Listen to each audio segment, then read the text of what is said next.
दो सिख भाई एक ही क्लास में पढ़ते थे। इम्तिहान में सवाल आया कि आपके वालिद का क्या नाम है। दोनों ने अलग अलग जवाब लिखे। उस्ताद ने पूछा, तुम दोनों ने अपने वालिद का नाम एक ही क्यों नहीं लिखा? एक बोला, ओ जी तुसी फिर कहना सी, नकल मारी है। किसी घर में चोर घुस आया जिसे मियाँ और बीवी ने पकड़कर फर्श पर गिरा लिया और इंतहाई बारी भर कम बीवी चोर के ऊपर बैठ गई। उसने शौहर से कहा कि वो जल्दी से नज़दीकी थाने जाकर पुलिस को बुला लाए। शौहर काफ़ी देर तक इधर उधर टकरे मारकर बोला, मुझे जूते नहीं मिल रहे। चोर, जिसकी सांस खातून के वजन तले उकड़ी जा रही थी, चीख कर बोला, तुम मेरे जूते पहन कर जाओ, मगर खुदा के लिए जल्दी से पुलिस को बुला लाओ। बेटा, पापा ये सांडू का कौन सा रिश्ता होता है? पापा, जब दो अनजान आदमी एक ही कंपनी से ठगे जाते हैं तो आपस में सांडू कहलाते हैं। एक तोता और उसका मालिक जहाज में सफ़र कर रहे थे। पास से एयर होस्टेस गुजरी तो तोते ने सीटी बजाई। एयर होस्टेस मुस्कुरा दी। ये देखकर तोते के मालिक ने भी सीटी बजाई तो एयर होस्टेस खफा हो गई और शिकायत कर दी। हुक्म मिला कि दोनों को जहाज से नीचे फेंक दिया जाए। जब उन दोनों को नीचे फेंकने लगे तो तोते ने मालिक से पूछा, उड़ लेते हो? मालिक, नहीं। तोता, फिर उस मानू छेड़ियाई क्यों सी? इतनी ठंड हो गई है कि कमरे में दाखिल होकर सलाम करो तो सबसे पहले यही जवाब आता है, पुत्र पहले दरवाज़ा बंद कर। एक फ़कीर घर के पास आवाज़ लगा रहा था, कोई बाबे ने रोटी खवा दे। बाबा चावल भी खा लेंदा है, बाबा आइसक्रीम भी खा लेंदा है, बाबा बर्गर भी खा लेंदा है। घर से आवाज़ आई, बाबा जुतियाँ भी खा लेंदा है। बाबा, नहीं पुत्र, सख्त गज़ा मना है। एक दफ़ा जंगल में घोड़े और गधे की बहस हुई। घोड़े ने कहा, आसमान का रंग नीला है, जबकि गधे का कहना था कि आसमान काला है। बात बढ़ी तो घोड़े ने कहा, चलो अपने बादशाह के पास चलते हैं। दोनों शेर के पास पहुंचे और तमाम किस्सा सुनाया। शेर ने सब कुछ सुनने के बाद कहा कि घोड़े को जेल में डाल दिया जाए। घोड़े ने एहतजाज करते हुए कहा, बादशाह सलामत, ये कैसा इंसाफ है? सही भी मैं ही हूँ और जेल भी मुझे जाना पड़ रहा है। बादशाह ने कहा, बात सही या गलत की नहीं है, तुम्हारा कसूर यह है कि तुमने एक गधे से बहस ही क्यों की थी। बीवी गुस्से में, मैं पूरा घर संभालती हूँ, बच्चे संभालती हूँ, किचन संभालती हूँ, तुम क्या करते हो? शौहर, मैं खुद को संभालता हूँ तुम्हारी नशीली आंखें देखकर। बीवी, चलो हटो, बताओ आज क्या पकाऊं तुम्हारी पसंद का।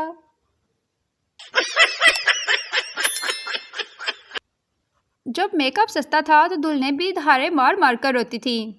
आजकल तो महज हल्की सी ऊँश से ही गुजारा कर लेती हैं।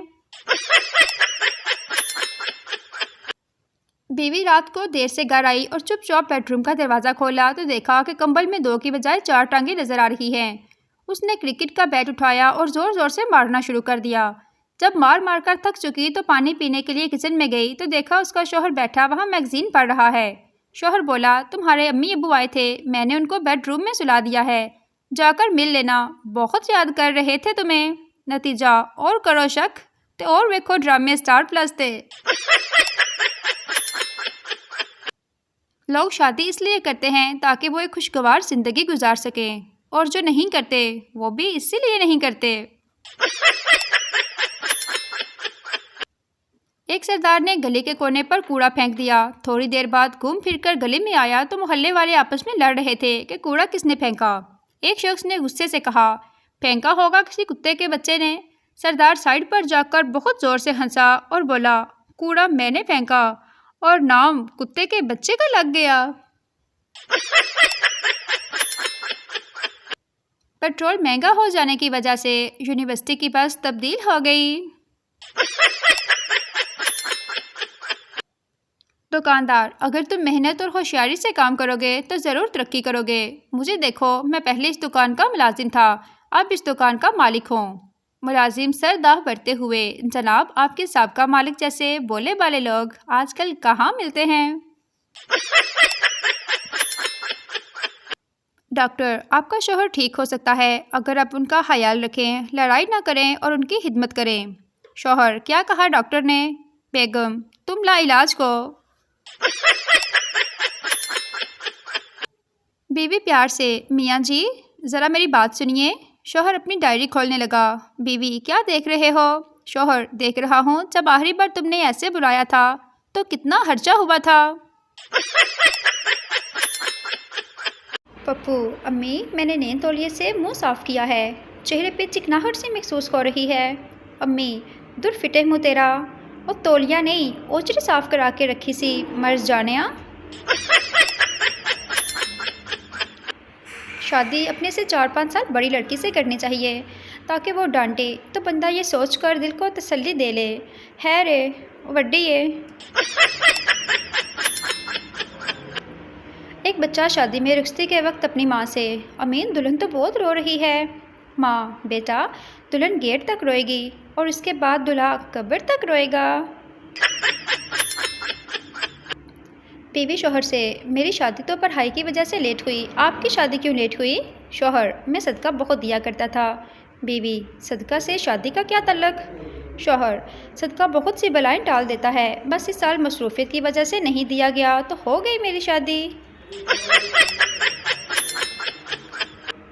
शौहर दफ्तर से बीवी के साथ फ़ोन पर, बीवी क्या आपने खाना खा लिया। शौहर, क्या आपने खाना खा लिया। बीवी, मैं आपसे पूछ रही हूँ। शौहर, मैं आपसे पूछ रहा हूँ।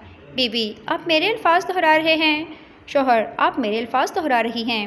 बीवी, आज शॉपिंग पर चलेंगे। शौहर, हाँ मैंने खाना खा लिया है। दांतों ने ज़ुबान से कहा कि हमने तुम्हें थोड़ा सा दबाना है तो तुम्हारी चीखें निकल जानी हैं। ज़ुबान बोली, मैंने थोड़ी सी बकवास की ना तो तुसी 32 ते 32 बाहर। बीवी, अगर मैं गुम हो जाऊं तो तुम क्या करोगे। शौहर, अखबार में इश्तिहार दूंगा। बीवी खुश होते हुए, क्या लिखोगे इश्तिहार में। शौहर, जिसे मिले थोड़ा और दूर छोड़ आए। रात 2 बजे बेगम के मोबाइल की लाइट चली। शौहर ने देखा और बेगम को थप्पड़ मारकर बोला, ये तुमको रात 2 बजे किस उल्लू के पट्टे ने ब्यूटीफुल लिख कर भेजा है। बेगम ने मोबाइल देखा और शौहर को थप्पड़ मारकर बोली, ऐनक ला के वे खन्नी दिया, ये ब्यूटीफुल नहीं बैटरी फुल लिखा हुआ है। दामाद ससुर से, अब्बा जी आपकी बेटी ने नाक में दम कर रखा है। ससुर, बेटा मेरे बारे में सोच, मेरे पास तो इसकी माँ है। बीवी, मैंने तुम्हें बगैर देखे तुमसे शादी कर ली, मेरा हौसला देखो। शौहर, और मेरी हिम्मत देखो, मैंने देख कर भी कर ली।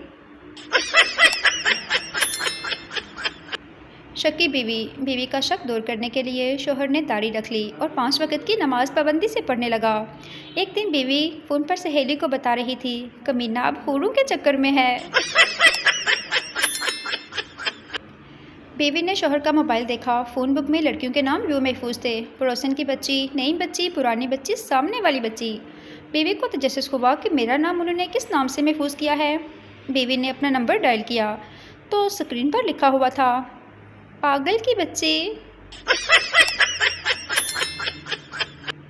बीवी, हमारी शादी को 20 साल हो गए और पता भी नहीं चला। शौहर, सज़ा का एहसास सिर्फ कैदी को होता है, जेलर को नहीं।